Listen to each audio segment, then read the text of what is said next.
Today we are making no-bake peanut butter pumpkin balls.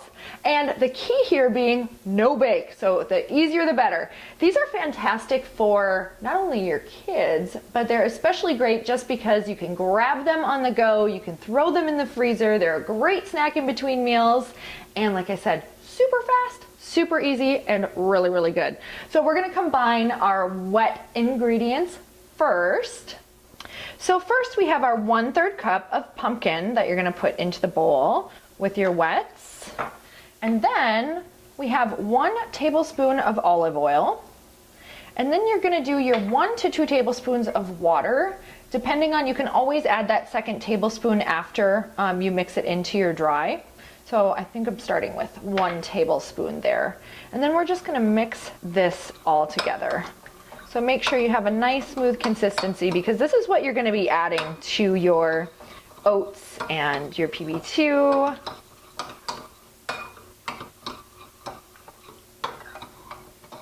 So now that we have our wet ingredients mixed up, I'm just gonna set that aside because we're gonna take our dry. So we have our oatmeal. So we have 3/4 cup of quick oats. That works best with this. It just gives it a really nice sticky texture so that you can create the nice peanut butter balls. And then we have our oat flour. So we have 1/2 cup of oat flour. A really cool trick if you don't have oat flour at home is just take your 1/2 cup of oats and put them in the blender or put them in a magic bullet, and there you go, you have oat flour. So because you want a kind of that oaty and floury consistency in there. And then we're just gonna add our PB2. So it's 3 tablespoons of PB2. If you don't have PB2, you can use real peanut butter. So you're gonna use 3 tablespoons of real peanut butter, but you're gonna take the water out. So today I'm using the PB2 because it's gonna save on calories and it saves on fat if you wanna keep these really light. So I'm just gonna add that. And from there, I'm adding my cinnamon, my baking soda, and my salt. I'm gonna add that right into the bowl. And I'm gonna mix those up. You just wanna make sure that you have all your dry ingredients really mixed up so that you're not gonna get any bites of anything crazy. So the last ingredient in your dry is just your 1 1/2 tablespoons of Truvia. If you don't want to use Truvia, you can always use 1/4 cup of brown sugar or 1/4 cup of honey, and that tastes amazing too.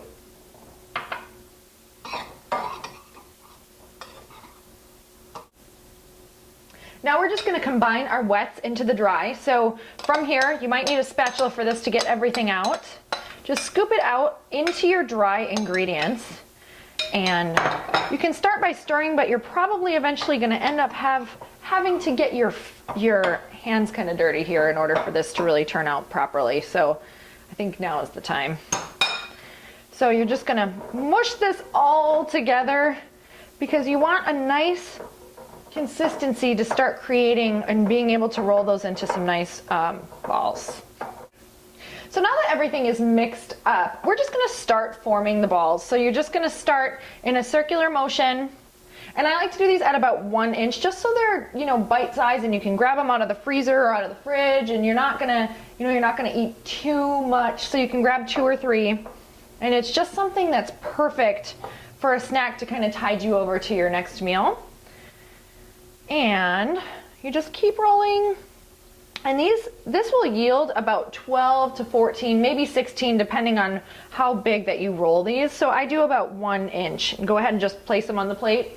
Once you're done doing this, you're gonna put them in the fridge for about 5 minutes before serving. They'll keep fantastic in the fridge, or you can also put them in a container between wax paper and layer them, and they'll stay in your freezer forever. I hope that you love this recipe as much as I do, and go to busygirl.tv for more videos, recipes, tips, and workouts, and I promise you that these are gonna fly out of your kitchen and everyone will love them. Bye, Busy Girls.